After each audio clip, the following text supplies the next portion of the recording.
எல்லாருக்கும் வணக்கம்.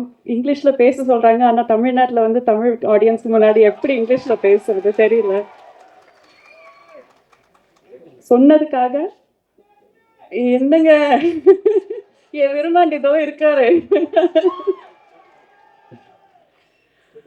ஆம், நிஜமான கை நடுங்குதுங்க. என்ன சொல்லணும்னு தெரியல. அசோக்கும் ஜோஜோவேட்டா சொன்ன மாரி தான். இவ்ளோ பெரிய ஜாம்பவான்கள் இருக்கிற ஒரு மேடையில வந்து பேச சொல்லும்போது அப்படியே நடுங்குது. என்ன சொல்லணும்னு தெரியல. But this is honestly a dream come true. நான் வந்து ஃபர்ஸ்ட்டு படம் நடிக்கும்போது எனக்கு 11 வயசு. அதுக்கும் முன்னாடி நான் வந்து கமல் சார் படங்கள் பார்த்துருக்கேன், மணி சார் படங்கள் பார்த்துருக்கேன், ரஹ்மான் சார் படங்கள் இசையமைச்ச படங்கள் பார்த்துருக்கேன். அண்ட் அதுக்கு முன்னாடி ரஹ்மான் சாரோட அம் ஜிங்கிள்ஸ் கேட்டிருக்கேன். ஒரு மனம் போலே மாங்கல்யம்னு ஒரு ஜிங்கிள் பண்ணீங்க ரமணிகா சாரியோட. It is one of my favourite tunes. அது எனக்கு ரொம்ப ரொம்ப பிடிக்கும். I think I was probably 8 or 9 years old அது வந்தபோது.